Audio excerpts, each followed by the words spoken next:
start recording. All right, so welcome to Talking Data Equity for Friday, June 24th. And my name is Heather Kraus. I'm the founder of We All Count, and that's a project that's devoted to equity in data. And of course, we schedule these most Fridays, and it turns out that this is very much not a normal Friday. If you're living in the United States or you are aware of news coming out of the United States, you know that there has been a big shift in the Supreme Court's decision around Roe v. Wade. And Naomi and I discussed whether or not we should have this talk, whether we should postpone and try it again another day so that people had space to process or to do whatever it is you feel like you need to do, because there certainly is a lot to do. This is not a happy morning for us.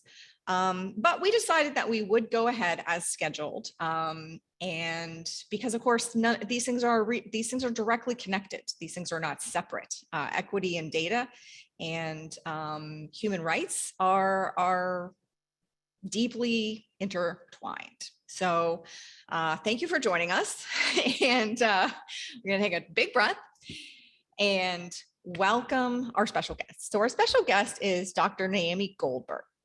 And Naomi has been working on data equity for over a decade, over 15 years, actually. Naomi has been working with data to specifically highlight the experiences of LGBTQ people and their families. And she is a practitioner that uses this type of data to move the needle on policy and public opinion and build coalitions of support. And she works across so many different spaces with all kinds of tools and research that I know you're going to be directly interested in. Currently, Naomi is the Deputy Director and LGBTQ Program Director at the Movement Advancement Project, which is a think tank that is focused on speeding equality and opportunity for all. And I highly recommend that you check them out. And on that note, I will turn it over to Naomi. Oh, I forgot to do one other bit of housekeeping. Thank you, tech team, which is to say that there are a lot of people that attend to these meetings. And so in order to kind of hopefully make it so that we can hear each other's questions and have time to kind of talk through our ideas and opinions, what we like to do is have everybody kind of remain on mute for a little while Dr. Goldberg will talk a little bit about her experiences and what she wants to share with us. And then we'll open it up to live Q&A. And during the live Q&A, if you want to ask a question out loud, we're going to ask you to raise your hand.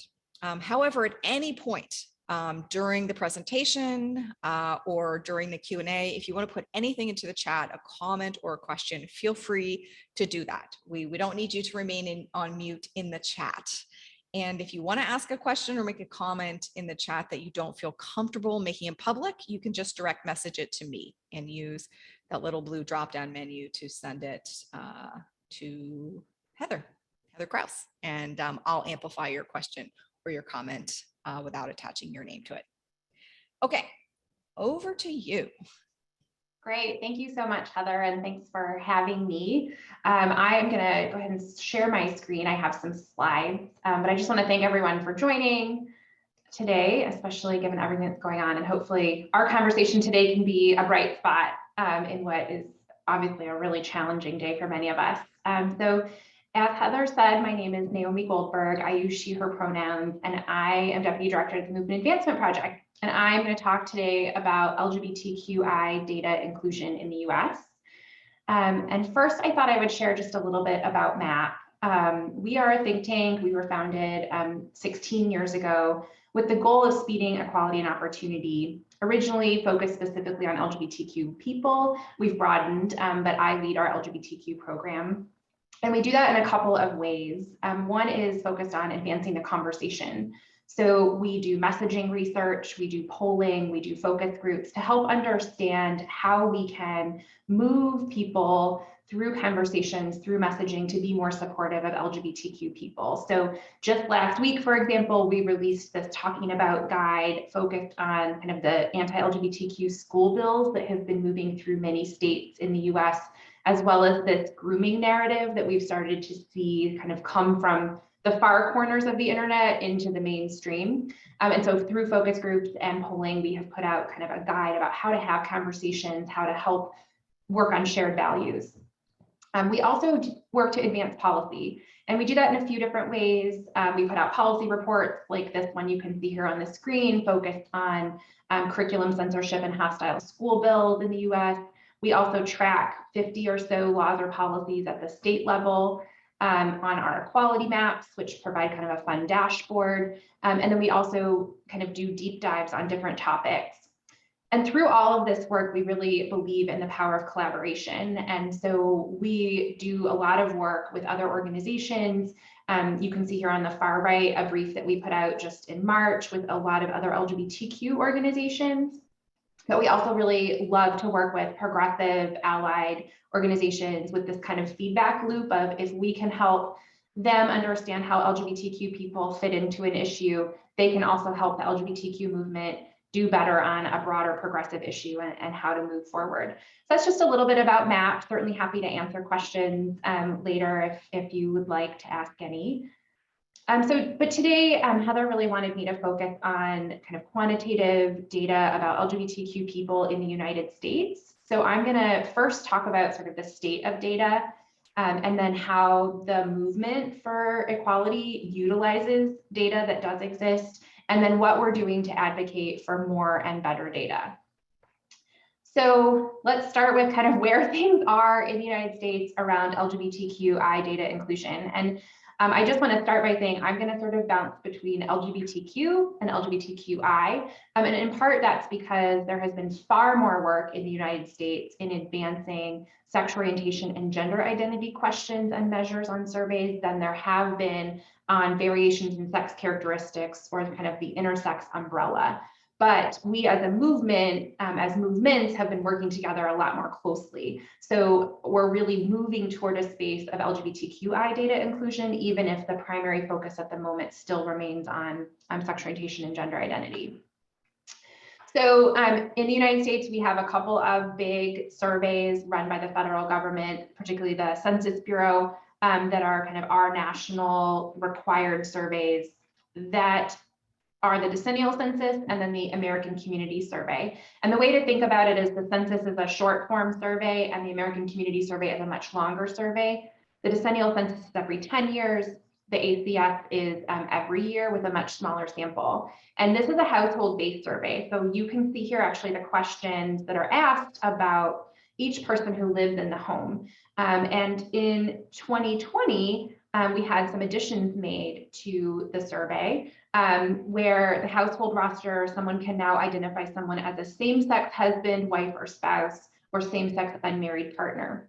But we know going all the way back to 1990, the 1990 census, researchers were utilizing the fact that people had to identify a person and provide their sex to find same-sex couples.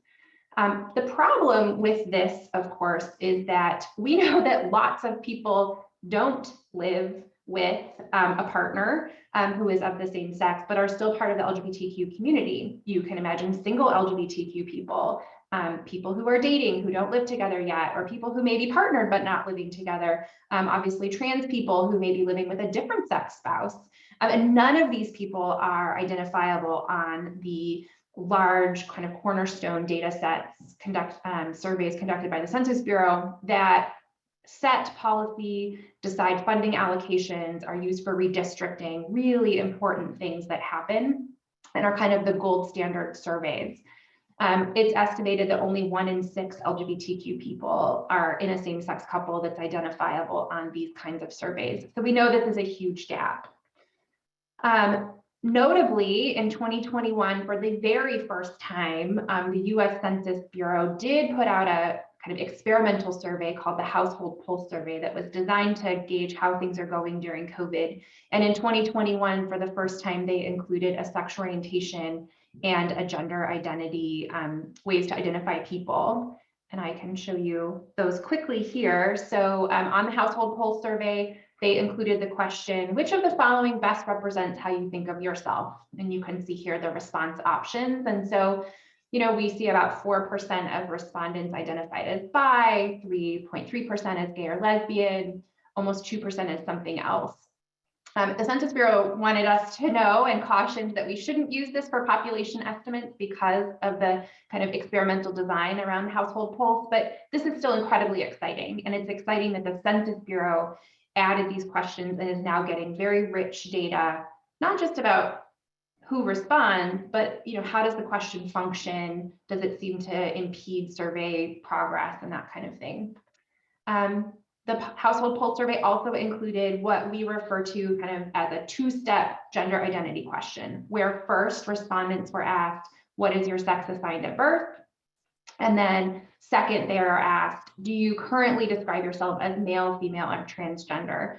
And so you can see here, and this is actually a cool dashboard that the Census Bureau created for this data, that 0.6% of people can be identified as transgender given using both of those questions together.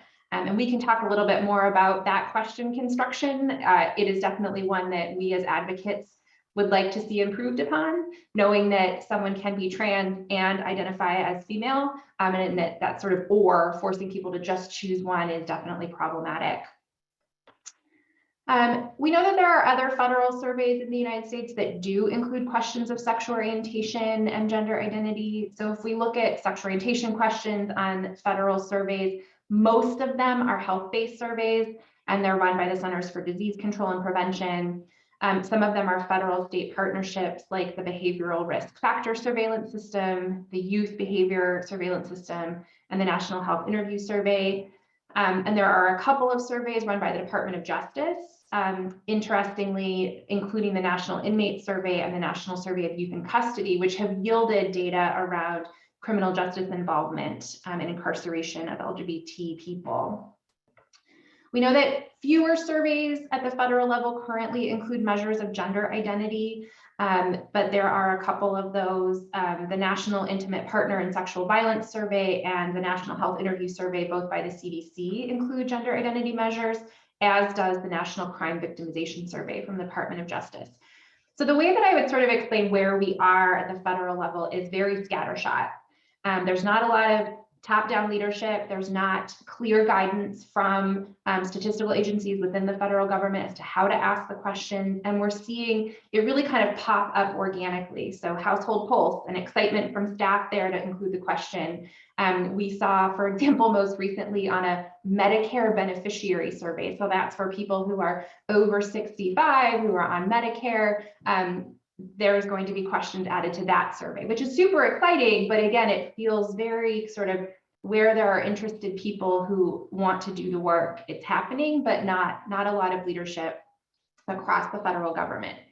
And unfortunately, what that has meant is that private firms have filled the gaps. So for example, just this year in February on the right, we saw that Gallup has been putting out on their daily tracking poll questions around LGBTQ folks. And you can see here, this sort of got a lot of news, that 7% of adults in the US identify as LGBTQ on the Gallup survey. That survey also yielded that 1 in 5 Gen Zers, sort of the youngest folks in the US, youngest adults in the US identify as LGBTQ. That got a lot of press. And then on the right, you can see data from Pew that just actually came out a couple of weeks ago, showing that about 5% of young folks are identifying as trans or non-binary. So this is where private companies are coming in and doing their own polling. And then I want to mention sort of lastly in the sort of data landscape, certainly that communities have done for a very long time and are continuing to do what they can. So, I particularly love the US Transgender Survey, which was conducted by National Center for Transgender Equality, which is kind of a cornerstone trans organization in the US. They have fielded 2 surveys that the results are out and you can get the data, and they're actually in the process of getting ready to launch the 2022 US Trans Survey. And in the 2015 version, they had about 26,000 respondents. And so they actually put forth some weighting and sort of said, we think of this as representative, which is often the challenge with community-based surveys, is that they are not often probability samples and can't be used in the same way. Other ones that are sort of fun and interesting that have been happening lately, the Tegan and Sarah Foundation did a survey in 2021 around LGBTQ people and vaccines for COVID. Again, privately funded, privately run. And then there's also currently in the field a national LGBTQ plus women's community survey that's really a partnership of a bunch of foundations and nonprofits coming together, and they're in the process of data collection at the moment. So just to kind of keep you engaged, wondering, if folks want to put in the chat if you have worked with data around LGBTQI people, what data sets do you love? What data sets do you wish asked these questions? Go ahead and put that into the chat. It's just kind of fun to see what people are doing. Obviously, this is not a holistic or even comprehensive listing of data sets, but I think this can help give you a flavor of sort of where we are. So the question is, how has data been useful in the movement for LGBTQI equality in the US? And I will say, I have been working for more than 15 years in the movement, and my background is in data. And so for me, it has been exciting to see how beneficial and impactful data has been and how much more fluent LGBTQ advocates have become in data. It used to be we had to explain, why numbers in surveys are not what Kinsey reported, for example, and really had to walk people through, or the fact that they might live in West Hollywood in Los Angeles, and that just because 50% of their friends might be gay does not mean that is what is going to show up on a survey across the country. So there's been a lot of education that we used to have to do, and I think nowadays we don't, which is good. So the very first thing I think which has been so impactful around LGBTQ data in particular is breaking down stereotypes. So in 2004, Gary Gates, who's sort of the LGBTQ demographer, he published a book in collaboration with the Urban Institute called the Gay and Lesbian Atlas. And this was using data from the 1990 and 2000 census, looking at same-sex couples. And what's particularly impactful about that book was that it showed that in 99.9% of congressional districts and counties in the United States, there are same-sex couples. And so often we had lawmakers sort of say, I don't have any LGBTQ constituent, and actually to be able to have census data, which is used to set those congressional districts, to allocate funding, and say, actually, in this data that you all trust so much, there are LGBTQ people at that time, there are same-sex couples. That was really powerful. Another kind of cornerstone person in the quantitative LGBTQ data field, Lee Badgett, she published a paper back in 1995 using data from the General Social Survey around LGBT, well, at that time, LGB people, looking at wage gaps. So, to be able to point to the fact that people make less money, LGBTQ people live in poverty, it's really helped to break down those stereotypes. And if we look today at what we know, this data on the right is all from the Williams Institute, crunching the data from Gallup primarily. To be able to say that 29% of LGBT people are raising children, that is a stereotype breaking statistic. To be able to say only 58%, so just over a majority, but not much by much of LGBT people are white. Again, it shifts that mental template that a lot of people have about who LGBTQ people are.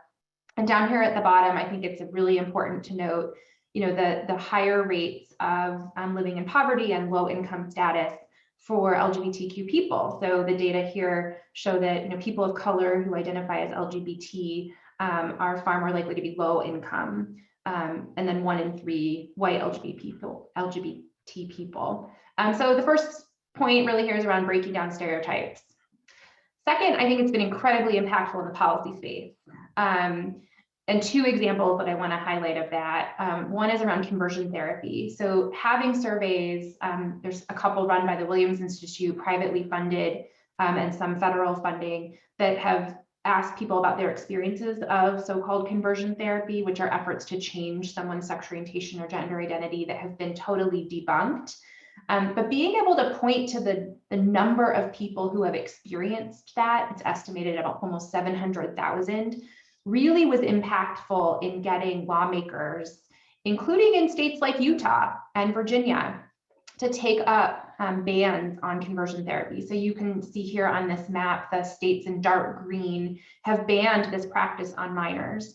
And really having that data was very helpful to say this is a problem. This is something people experience. And it's June. June in the US, we typically get Supreme Court rulings as we did today. But in 2015, we got the Obergefell marriage decision from the US Supreme Court. And in that case, writing for the opinion or for the majority was a lot of discussion about kids being raised by same-sex couples, and having data from the census and the American Community Survey to say lots of same-sex couples are raising kids, here's how many, and depriving those children of the protections that come from marriage for their parents is incredibly harmful and is illegal. That was impactful in actually getting that ruling. So that obviously was a huge watershed moment. I also, especially today, want to highlight the ways in which data about LGBTQ people has helped shift not only within the LGBTQ movement, what is an LGBTQ issue, but also for other people working on reform, that LGBTQ people are part of that work too. So at the top here, this is data from the surveys of people who are incarcerated. This is particularly youth. We see that almost 40% of girls in US juvenile justice facilities identify as LGB. That is remarkable and very high. And what that has meant is that people who are working on criminal justice reform and youth justice reform have to be talking about sexual orientation and have to be talking about queer kids. And when you see here on the far right that 85% of those queer kids who are in juvenile justice facilities are kids of color, again, it brings together this reminder and this hard data to say we have to be thinking intersectionally. If you're working on criminal justice issues, you have to be thinking about race, and you need to be thinking about sexual orientation and gender identity. Similarly, around economic justice, data from that household pulse survey confirmed during the pandemic that LGBTQ people were experiencing higher rates of economic insecurity. And so in advocacy here in the US around the child tax credit and making those monthly payments that people were getting during the pandemic, it was very helpful to have data that showed that LGBTQ people with kids who got those payments were spending them on daily necessities, and they weren't saving them, or they weren't paying down debt, that those were actually going to bottom line day-to-day expenses. What that allows us to do is to pull in LGBTQ advocates into the conversation around the child tax credit and around poverty alleviation. And it means that when we go to talk to advocates working on poverty, we can say we should be a part of that conversation because the data show our communities, particularly queer people of color with kids, are impacted by this issue too. And obviously today with the ruling from the US Supreme Court in the Dobbs case overturning Roe and Casey, data show, and this is data from the National Survey of Family Growth, that actually queer women are more likely to have had an abortion.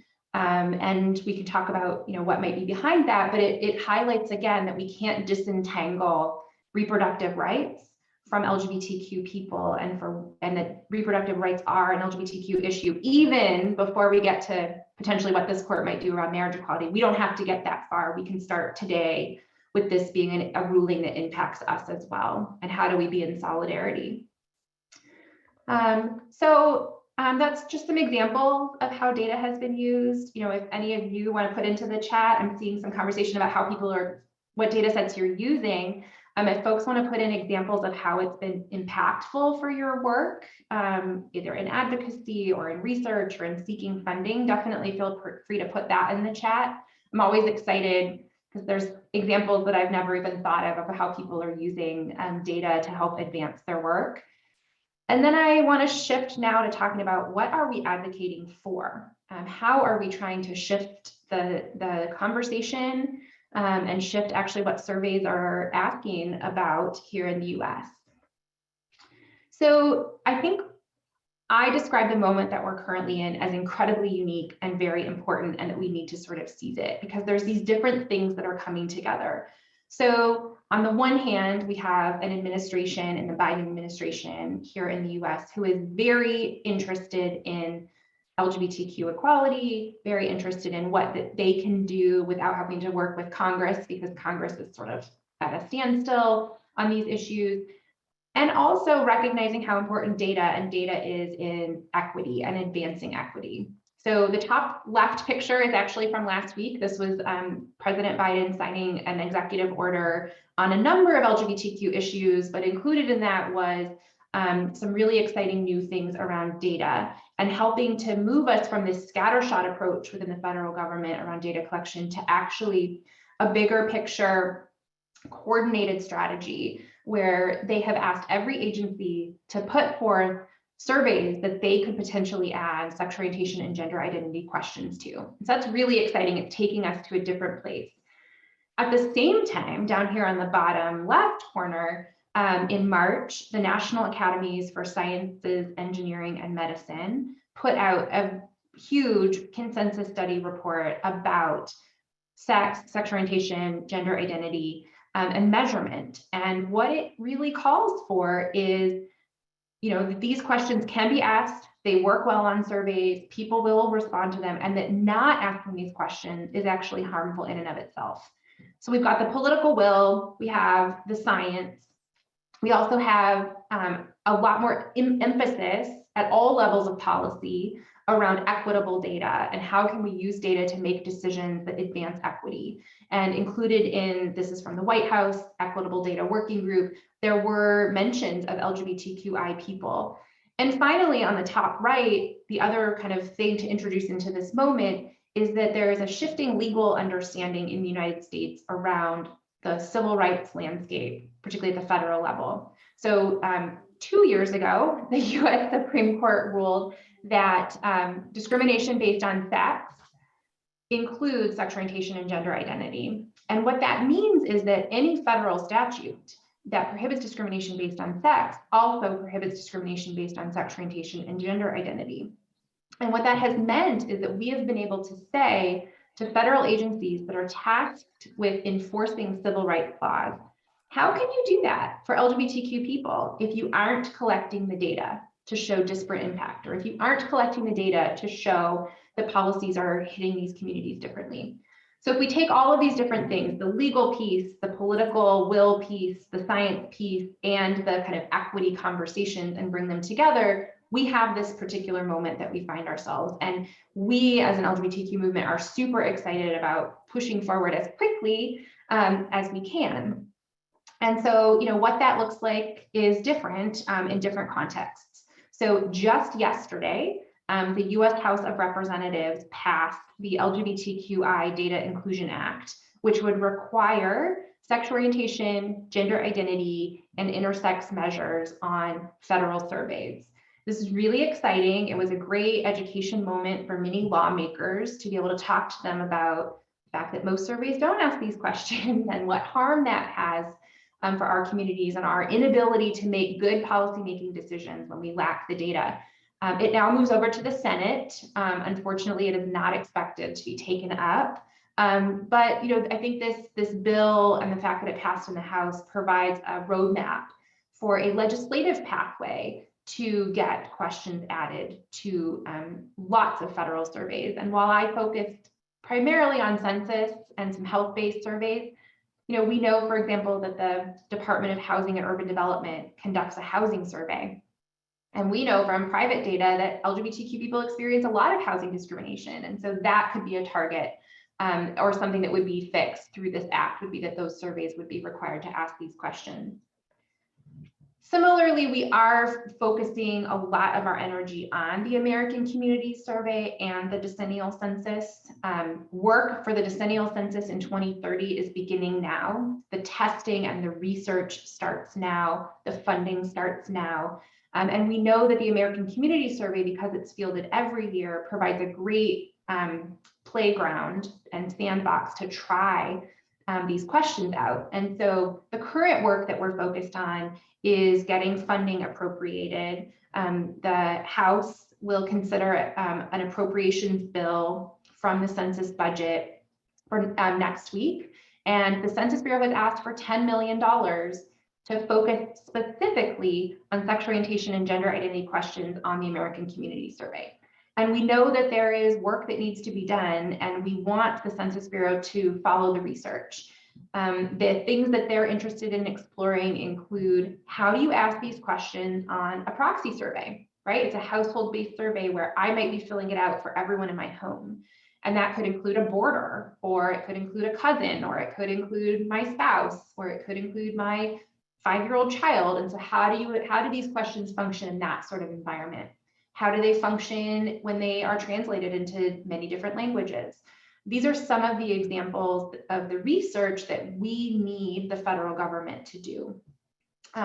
Similar to what I mentioned earlier around the statutory civil rights enforcement piece, we are trying to get the federal agencies to ask the Census Bureau to include these questions.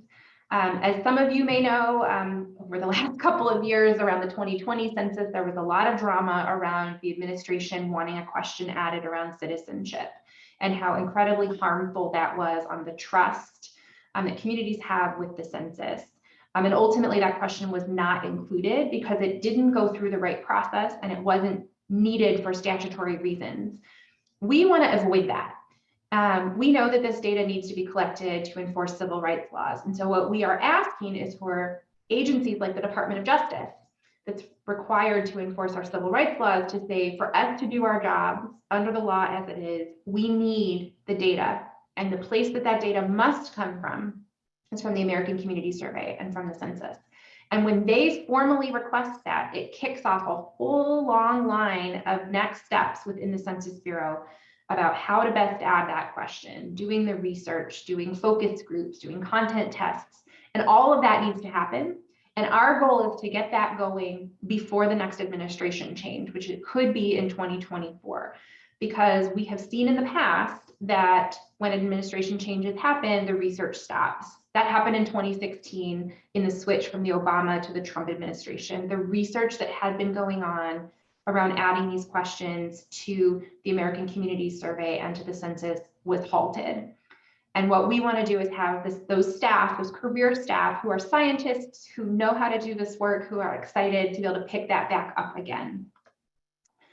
The last thing I'll say is that we have in this National Academies report clear, urgent guidance.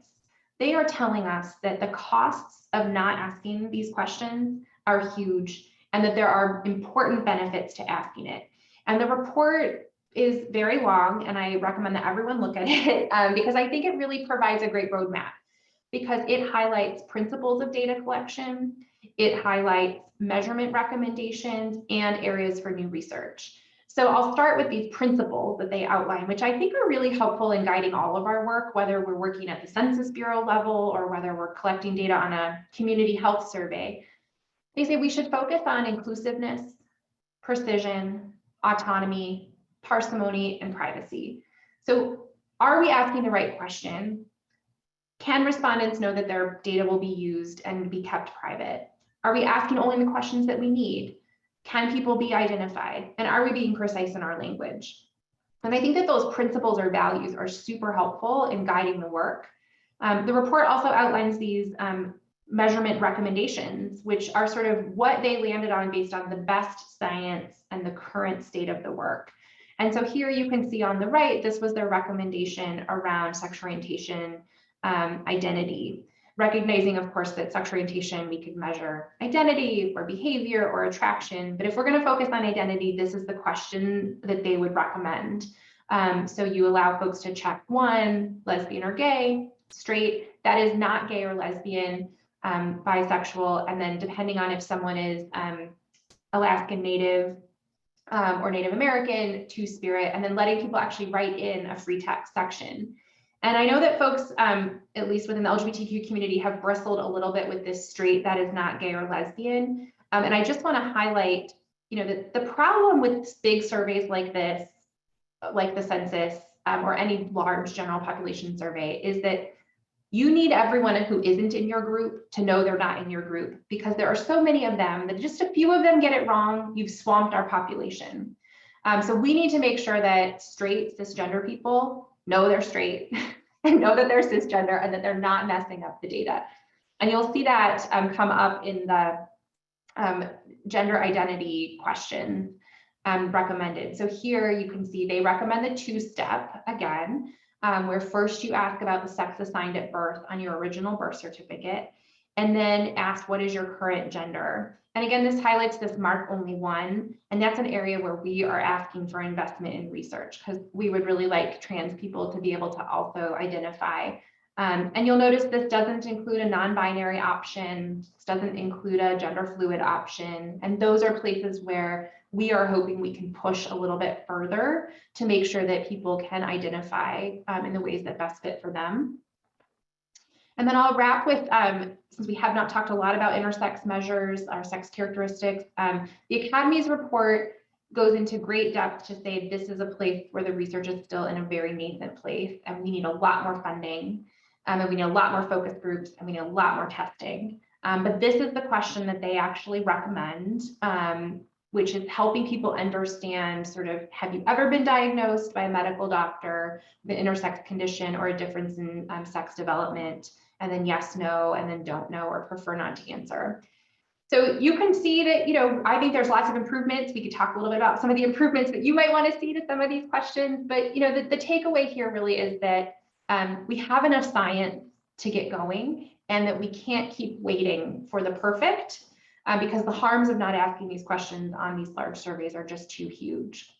So I'm going to stop sharing there, and would love to move into some questions or folks sharing their own feedback or thoughts about data. Thank you so much, Naomi. That was brilliant and actually really, really well timed. Thank you so much for being with us today. And I absolutely have lots of questions, and there are a great number of questions that have been direct messaged to us in the chat, which I'll get to in a minute. And I'll also remind you, if you want to ask a question out loud, this is your chance. Just raise your hand. You can raise your hand in the little Zoom menu down there at the bottom. It's usually at the bottom, sometimes at the top. It's a little smiley face with a plus on its head. If you push there, you'll see something that says raise hand. If you can't figure out how to raise your hand and you want to raise your hand, just type raise my hand into the chat. And, you have raised so many good points, and I will just start at the top of the questions that came into the chat, and a lot of these questions came into the chat, much more than usual, and I think that's because of the day we're talking, which is we really appreciate your work. We're deeply grateful for your work. What can we do? So how can we, I think that you've really helped us understand who needs to be influenced or nudged to enact the decisions that we know are needed. How can somebody who doesn't work for MAP, isn't in your position, but might at least 2 or 3 of the people who asked this question work at local health offices in the States? One person works at a school in the States. How can people with those kind of jobs contribute in any way to helping move these, I guess, they're not legislative decisions, but I guess bureaucratic, I'm not sure how to classify them, but how to get the census folks to do this?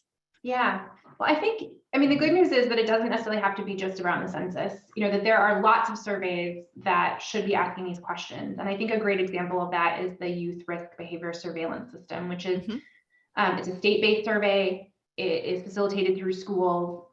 And we're actually seeing in this political climate in the US, some states pulling out because we include these questions around sexual orientation and gender identity, right? Like in Florida, with their Don't Say Gay bill, or law, they actually don't want kids in that state to participate in the survey. And so I think there's ways to both push against that if that's happening in your state or in your community where people are nervous about these questions being asked, particularly among youth, but to say, this is why this data is so important. This is what we've been able to do, whether it's in terms of directing mental health services or addressing homelessness or bullying supports in schools, or making the case for why this data has been so useful. Or if you're in a place where those questions are not being included, to say, wow, other states are doing this, other communities are doing this, this is what they've been able to do with this data. Let's move forward. And here's a report from the National Academies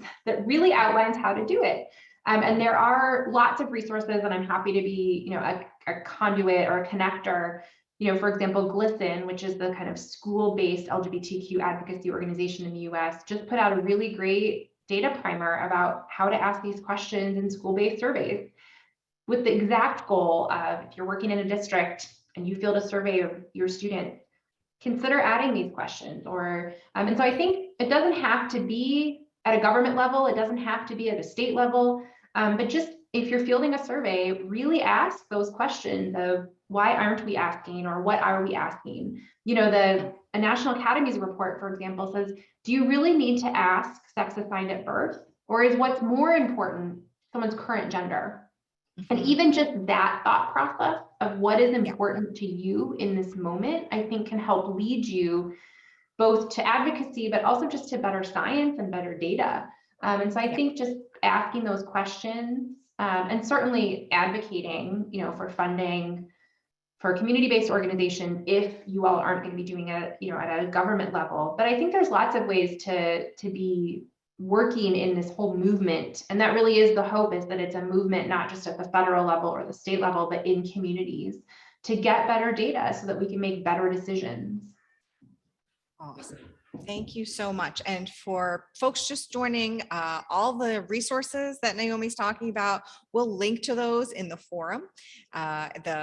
And you can access them. And also, if you have follow-up questions that we don't get to today, we will also answer those in the forum. And I'll give you a link to the forum in just a second. But Rosalie wants to unmute. So let me, yes, good. I was doing a healthcare research in Canada.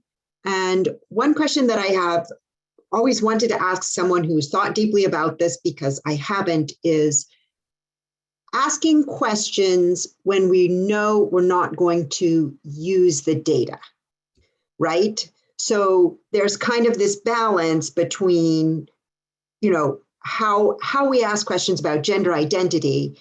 If in fact, I know in our analysis, we're doing a specific analysis that really we're not going to end up using that in our analysis. And I'm, starting out, I'm of the mind, like, do not ask people to provide data if you're not going to use it.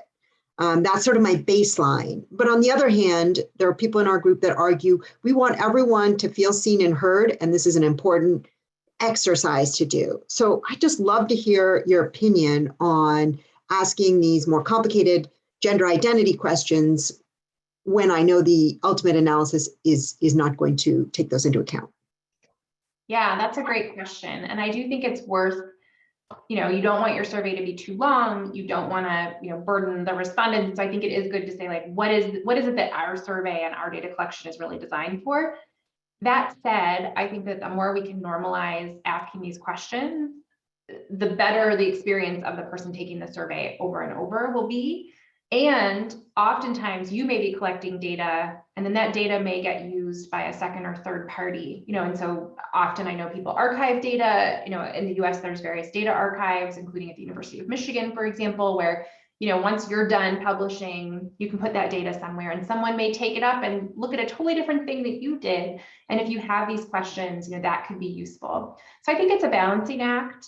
Obviously, I think there are more sensitive questions that you really do want to be careful about. So, the intersex question, for example, or sex assigned at birth, unless you're going to be looking at trans people, maybe then you just ask a trans status question, so that you're not necessarily asking about sex assigned at birth and current gender, if that's not where you're going to go.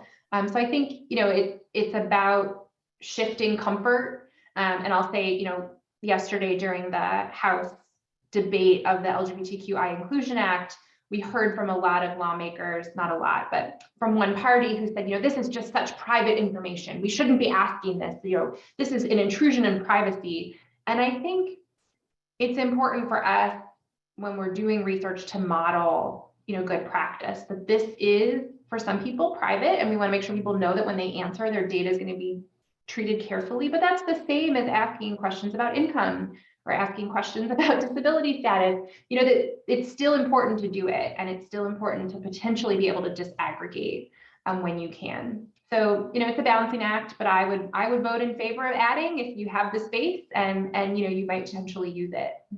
Mm-hmm. Can I ask a quick follow-up question? Yeah. Thanks. Would you think that it would be okay to say something like, there's a question about your gender, male, female, prefer to self-describe, so instead of a radio button, you're allowing people to fill in what they want. How do you feel about that? Is that enough, adequate, inclusive enough, or, what are your thoughts on that approach? I mean, I think that open text boxes are always a challenge, right? Depending on how large your survey is, that becomes incredibly unwieldy. And then you as the researcher are making a decision about what box someone gets put into. And I think there are times where it's important to have people put themselves into the box and have that autonomy to be able to do it.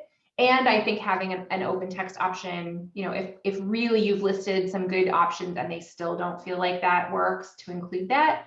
I think on a question around sex or gender, if it's just male, female, self-describe, if you're not asking about trans somewhere, that's going to feel like a big omission. And I think it's important, for someone to be able to identify as trans somewhere could be really useful. But I think, again, the open text piece is just, I find that incredibly, that would never really work on a census question necessarily. We would just lose so much in that, and it would become so unworkable. So the hope is we can have enough options that people can self-select. And I think the sexual orientation question is a great example of this, where, lesbian may not be the word I will use for myself, but if presented with a list of options, I'll be like, yep, today that's the one that I'm going to use, so that the researcher isn't putting me into a box that I don't feel comfortable with, or that isn't where I really fit. So I think giving the respondent that agency is important. Thank you so much. Mm-hmm. Excellent question. And I'm always excited when we have folks from Canada. Let me ask one of the chat questions that came in very, very early on, which I think a lot of people have kind of reiterated in the chat. And that is, we really want to go back to your point about the importance of intersectional analysis when you were showing the example around the criminal justice stats. Do you have advice on how to remain inclusive yet kind of rigorous and private when doing intersectional analysis? Yeah, it's really hard. And I will just admit that from often on our side, we analyze data collected by NPR, Robert Wood Johnson, and the Chan School at Harvard around COVID. And we couldn't do the disaggregation that we wanted. So we ended up being able to only report LGBTQ people who were white, Black, Latino, and then other, because we didn't have enough Asian Pacific Islander respondents. And of course, we know within that community, there are such huge variations. And to me, this is where we can do our best on our own surveys, but this is where I often say, we need federal government leadership, because they can collect the sample sizes that are needed to be able to actually disaggregate. And so I think it's a balancing act of, what can you do with the data you have? Obviously, privacy is really important. And so, this comes up in the data around incarcerated trans people, where it has been really critical that, the facility that a particular person is at is not able to be identified by researchers, because if there's one trans person in that facility, you're going to know who that is, right? And the warden's going to know who that is. And how do we make sure, that what people are sharing is kept confidential? But I feel like I'm always in favor of disaggregation to the extent that you can, and then talking about the need for better data and more data so that you can do what you weren't able to do. Because we know that there's in-group differences that the data just can't necessarily get to with the limitations we have. Yeah, that's a great answer to the unanswerable question. Okay, we have another person with their hand raised, and go ahead.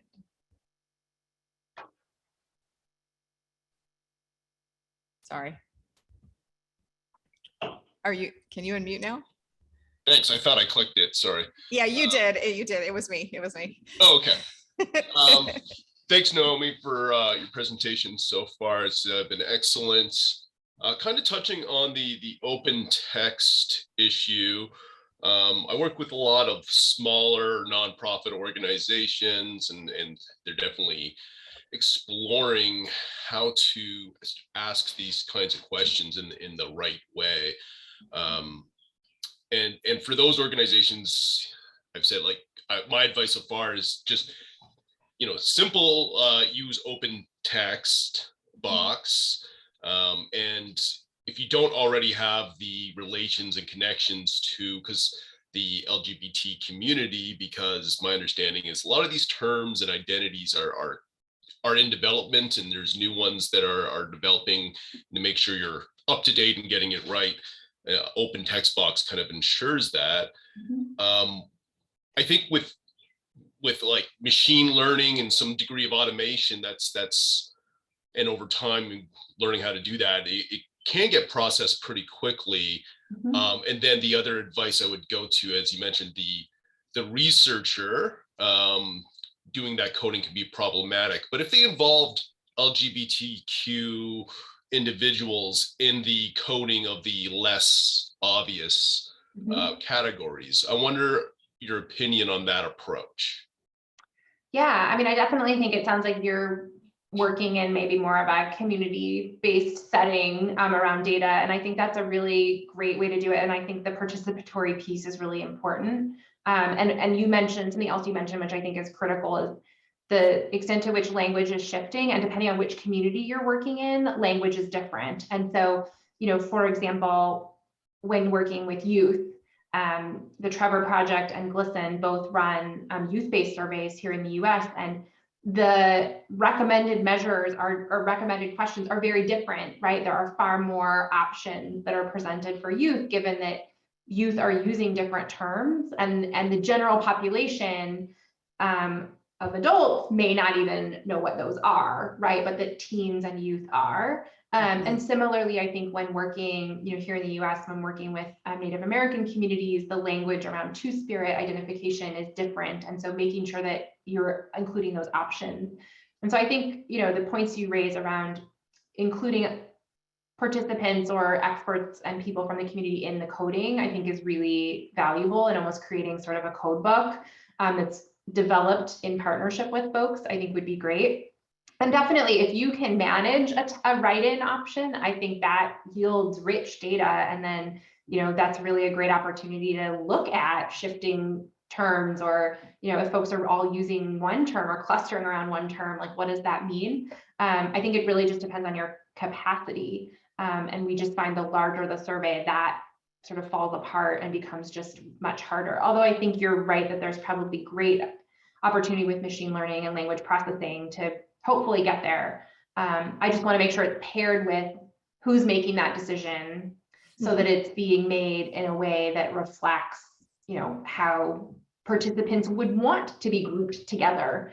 And I think this came, like the data from Pew around trans and non-binary, lumping that together, lumping those communities together, I think can be very useful. And there are times when it's important to disentangle them. And so how are we making sure that we're doing that in the right moment? And I think, the process you outlined could allow for that really well. Yeah, I would agree. I think there is a lot of opportunity, like everything with machine learning. There is so much opportunity for useful ability to analyze with nuance. And the way that it's deployed has to focus on attentiveness to that nuance and transparency. For example, if I was going to do something like that, where I was going to allow machine learning closely guided by members of the community that we were sorting, I would also want to include in whatever report went out with that data, a specific table that shows what words were sorted into what groups, so that there would be a lot of transparency about, about anything you do with data. Whose worldview are you amplifying when you use that data? Okay, so we need to wrap it up. We haven't even gotten to a quarter of the questions that are in the chat.